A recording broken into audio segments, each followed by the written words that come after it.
Advice? How hard can this be? It's an app TV show, for God's sakes. So tonight I'm here with former Up State producer James Steffen. He's been with the show for 4 years and has won countless awards. Countless? You can't count to zero, so. All right. So do you think it's because the show is just poorly made or because it's not funny? I think the thing about lightning in a bottle is that it's inside of a bottle. All right, you know, you're not inside the bottle with the lightning. You see lightning from the outside, or from the inside if you are the lightning in the bottle, like many of us were. And so, yeah, sometimes bottles can be opaque. Bottles, you know, sometimes they're not see-through. You can't see inside of it. It's like if you really a hydro flask. Like if there was lightning in a hydro flask, you wouldn't be able to tell from the outside. And it's not until you open it later that you really know what you had. That was just an utter amount of nonsense. You know bottles, you're familiar. You drink out of them. I'm aware. So tell me about your first few years on the show as a writer. So yeah, starting out with the show as a staff writer, I was struggling both, creatively and financially. Yeah, that was obvious. All right, and so my first episode of the show, it's season 4, episode 1. And it was going to air, and so I bought a Chrysler. And weeks go by, the show is out, we're on episode 2, and I talked to Rob Gelber, he's the general manager. I say, Robbie, where's my check? This man, he choke slams me through the table. He just right there in his office, bright light of day, he choke slams me through the table, and he says, James, and I'm never going to forget this, he said, James, you bucket of rats, I don't know you squat. And I still think about that to this day.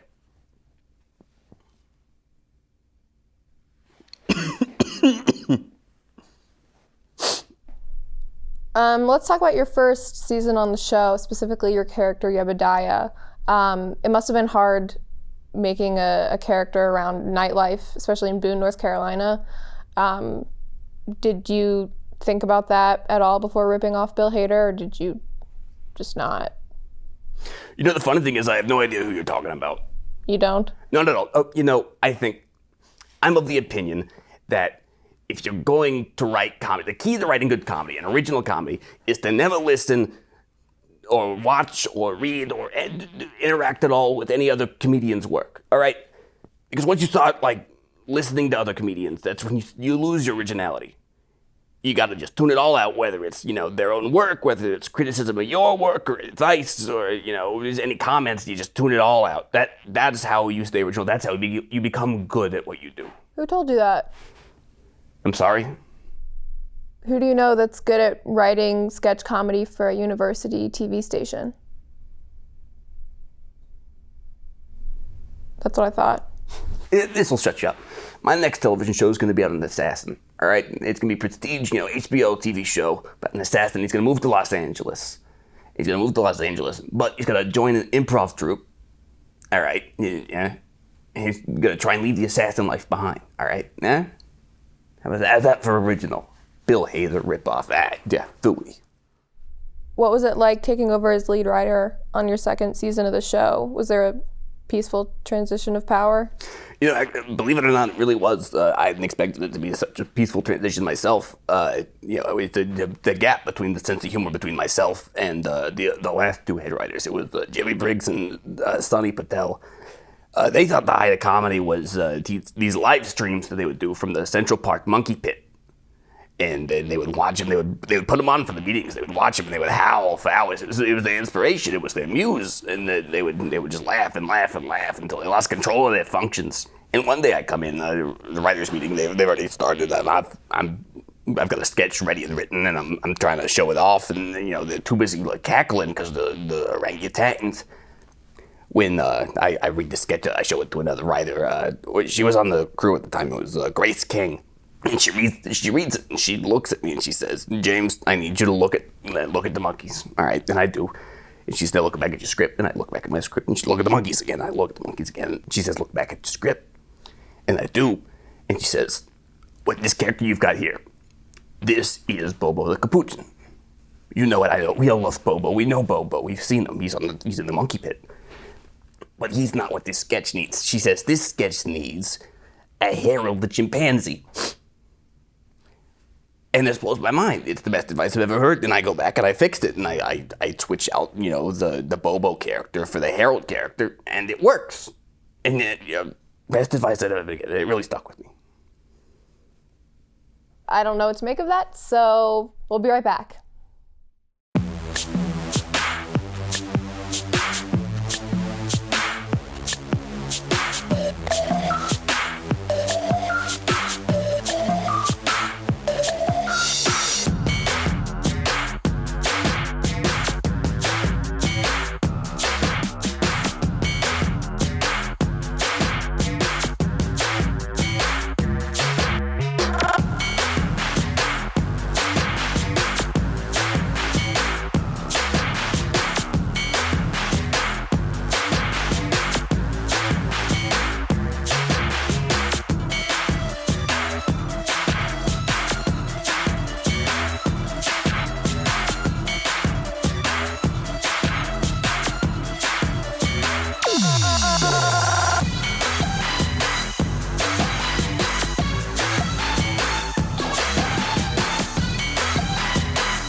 Oh my God, we're finally back.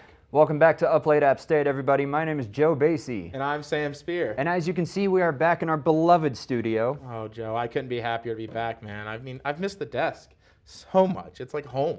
Home is where the heart is, and I see you've gotten pretty comfortable behind this desk. Yeah, I'm pretty comfy back here, you know. A little too comfortable. I wouldn't say too comfortable. No pants, no underwear at all. Hey, Joe, you didn't have to tell him that. Full commando in this chair that other people have to sit in. We're behind the desk, Joe. You still wore the Crocs, though, which is where I'm concerned the most. It's just style at that point. There's also something called a dress code, you ogre. Okay, Joe, let's just get into the headliners. Sorry for missing last week, but it was National Beer Day. So to play it safe, we took the week off. DMX and the almost century-old Prince Philip died just a day apart. We can only hope that Princess Diana is giving Philip a roundhouse kick to the sickest playlist right now. M&S begins legal action against Aldi over possibly stealing their call in the Caterpillar cake.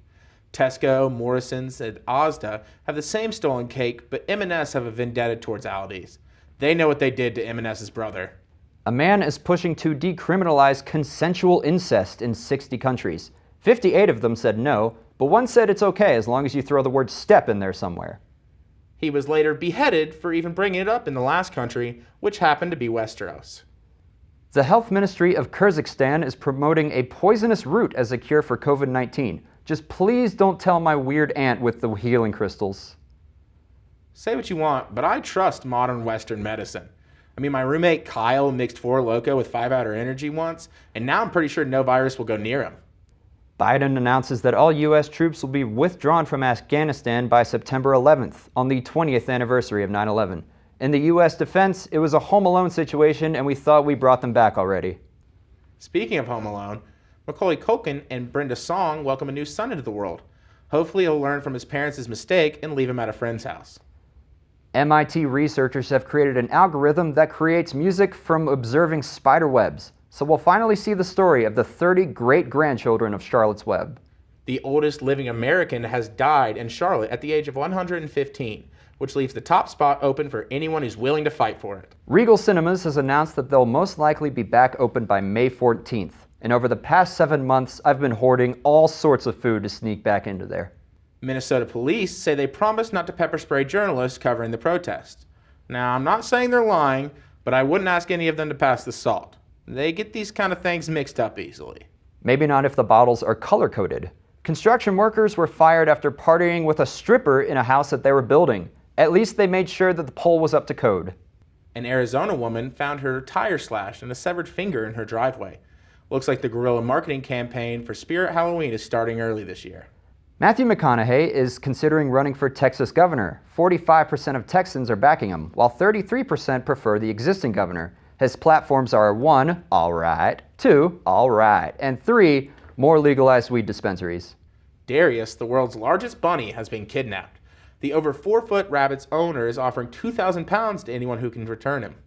We don't understand the British metric system, but we do know the suspected culprits are a duck and a hunter with a big hat. Jake Paul knocked out Ben Askren in less than 2 minutes in his third pro fight. So far, he's never left the ring without giving a KO. If his punch lines landed as well as his punches do, Bizarrevark might still be on TV. A woman in Poland saw an unusual animal in a tree and instinctively called the police. When the police arrived, they discovered it was a croissant. No, this is a serious story, guys. She thought that this was an iguana. The lady then walked into a bakery thinking it was a zoo. Good old Florida back in action. Surveillance footage catches a driver breaking through barriers and jumping over a rising drawbridge. That's what I look like driving home Wednesdays at 9 to catch Up Late App State, only on App TV. Charter Spectrum Channel 198 in Watauga and Avery counties, Sky Best Channel 20, and live on apptv.com. An Indonesian man almost gets married to the wrong woman after a GPS mishap. Apparently 2 weddings were going on close together, and the wrong woman's fiancé was arriving late. I would have gone on with the wedding and tell the guy, you snooze, you lose. Then go to the actual wedding for more cake and presents. And that's all the headliners we have for this week.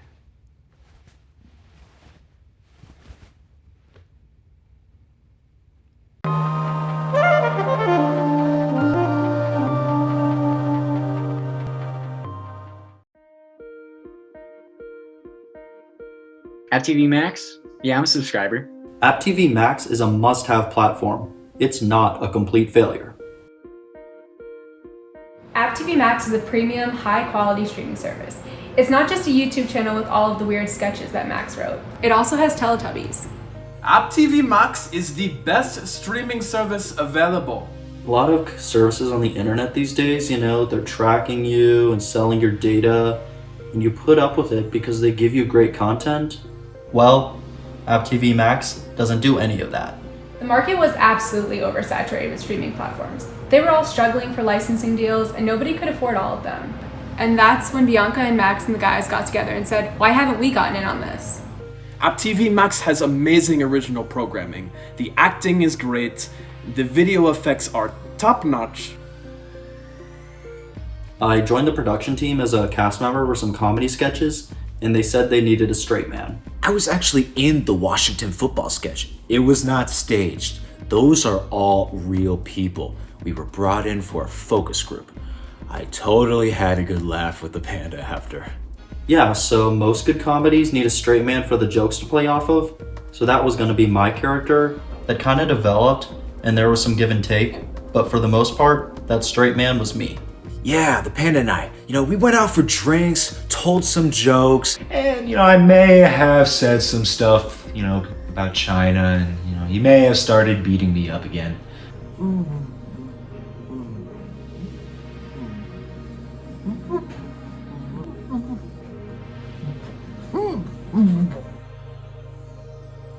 Well, what many people don't realize is that all of AppTV Max takes place in the same cinematic universe. How do the TVs on the Teletubbies work? I mean, do they have to charge them, or is the power processed through their bodies? ASMR Bleeding Fury and Dr. Fury are actually the same person, and you can see the subtle character development with his name, his title, and his number of YouTube subscribers.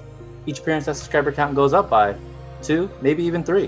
When I'm nervous, sometimes I'll call my mom and tell her I need silverware insurance, but then she says, son, you died 5 years ago, I have to let you go. I think Max is a trustworthy person. Someone who deserves more awards, too. Yeah, that doesn't have a son. Alright, Season 7, Episode 4. Come on.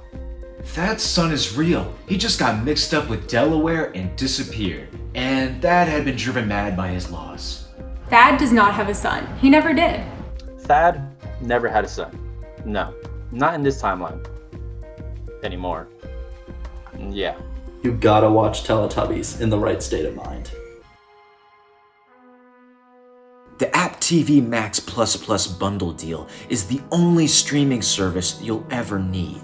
You can get the bundle deal from AppTV Max Plus, and that gives you the Teletubbies and the stuff Max wrote, and Sunday Night Cornhole, and the Buffalo Papadilla from Papa John's. My favorite part of the subscription is the Buffalo Papadilla. You can redeem one every quarter at participating locations. I am considering an upgrade just for the Buffalo Papadilla. I was really excited when they added Sunday Night Cornhole for only 4 times the price. Sometimes I get sweaty and it drips into my mouth a little bit, but that's okay because it's nice and salty. The Buffalo Papadilla is amazing. It's got the buffalo sauce, the buffalo cheese, the buffalo meat.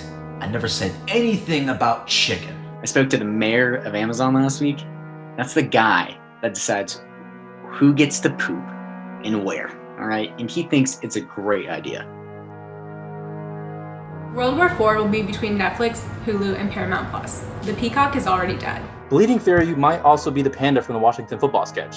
And if you look really close, the panda is still alive in season 10. You have to make sure you're at a participating Papa John's. Sometimes I walk in and ask for the buffalo and politely explain how Max gave me the bundle deal. You know, then one thing leads to another, and you know, they call the cops. Whoever Max is, he must be really talented. He deserves respect and praise and employment after college. I would like to introduce you to the new Barbasol bathing cream. Max believes that he is doing the right thing. Everyone does. There is no true evil. Even the worst dictators in history, in a way, were misunderstood. It comes in all of your favorite flavors like lemon. I think it goes deeper. Michael Fury, the panda, the undercover cop, the game show host, the president, and the leader of CIA and Apple Cart, and the one who created Delaware, and the one who doomed the world, and built the new, and took Thad's son. These might all be the same person. Sometimes I put the milk in my cereal first before I slaughter the chicken. The Teletubbies may or may not be genetically engineered super soldiers in a post-apocalyptic future. Lemon zest, lemon cake, essence of lemon. So if the world ends sometime between Max's sketches and the Teletubbies, when is the last sketch? Are we in it? I'm really excited to see what happens next with App TV Max. Bye-bye, everyone.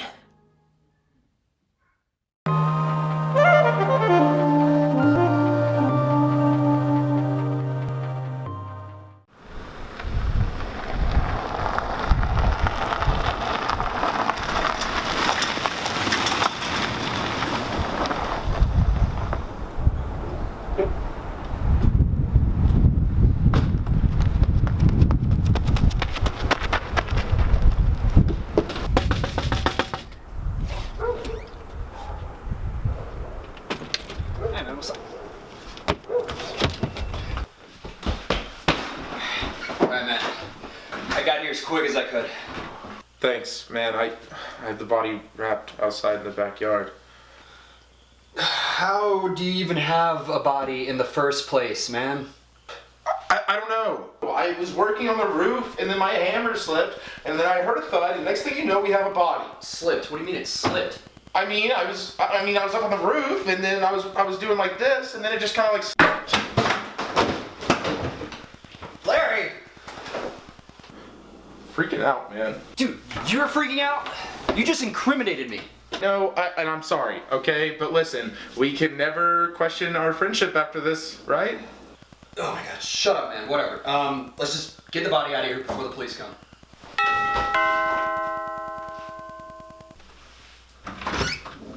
Police, can I ask you some questions? Oh my god, this is it.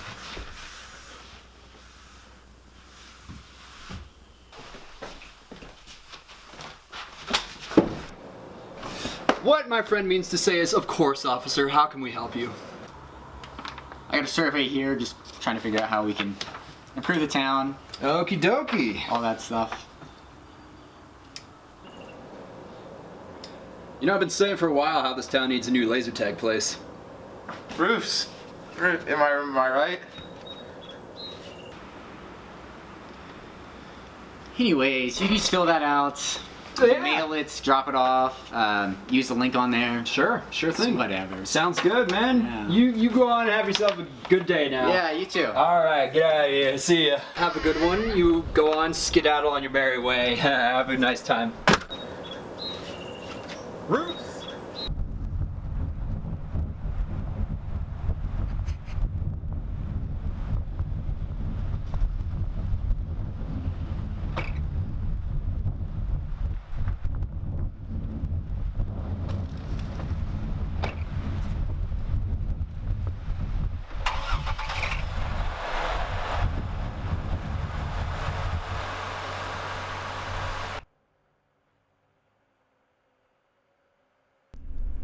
So, what do you think our murderer names will be?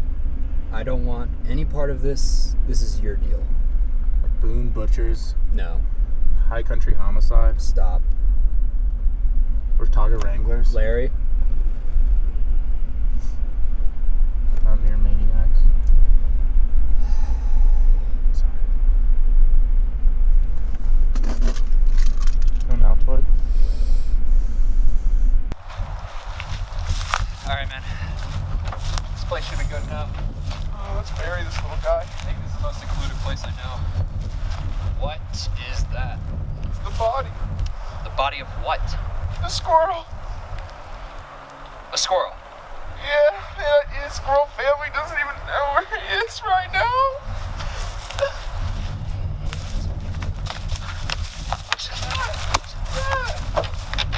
Wait, Matt, what are you doing? Wait, Matt, what are you... It's the squirrel, we gotta bury this... Matt, we gotta bury this... Matt, the squirrel!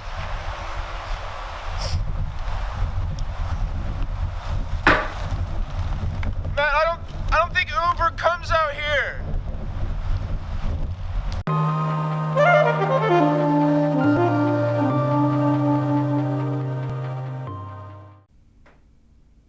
You know, Morgan Mullis was actually played by triplets. Yeah, he was before your time. We did it like Mary Kate and Ashley. Full House, where they switched them out between takes. One of them was always crying. The same way with the Mullises. Jorgen Mullis, the middle child, died in the summer of 2019 in a jet ski accident. Yeah, you wouldn't have known from watching the show. Consummate professionals once they stop crying. That's actually how it goes. So, the cast and crew of Up Late are known to be fairly wild and have a no-holds-barred dynamic as compared to other shows such as High Neighbor and Religion and Life. Look, I know what you're going with the Religion and Life thing, but believe me, you don't know, all right? We didn't hold a candle to how wild they got. Wait, Their really? parties were on a different level, yeah. What went down? Look, what they got up to at those parties is between them and their gods, all right? But no, Up Late had our fair share of ordeals over the years, all right? There's one time, we were at a party. Brian Shank tried to go up and do Gloria Gaynor at the karaoke box for the third time that night. Vanessa Perry wasn't having it. She breaks his nose with an ashtray, just beans him from across the room. Shank runs, tries to get the safety. Perry gives chase. Meanwhile, Dylan McMurray, Paula Mandarino are taking turns peeing on the rug at the Airbnb. And at the same time, Dorgan Mullis died that night. He is the eldest of the three. Nobody noticed. Next thing we know, T.J. Olson's out on the patio waltzing with his corpse with his AirPods in. He doesn't know he's dead yet. Didn't stop him when he found out. But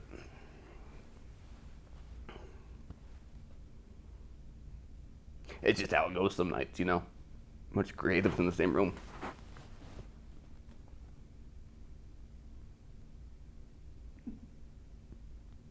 Max Lucas swallowed a bag of cocaine. Passed it intact 2 weeks later. Didn't do anything. Well, the cocaine didn't. I'm not sure how much of that I believe. It's showbiz, baby. Well, do you have any advice for me as the next producer of Up Late? Oh, wait, it's you? You're the one that's taking this over? Well, why is that? Are you good at this, or are you just the only one left?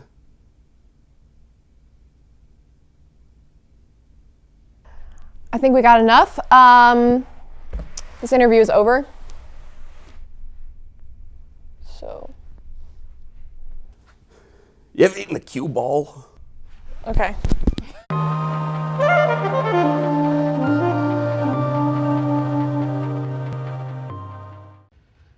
And that's it. That's all we have for this week. And this is the last episode of Season 10.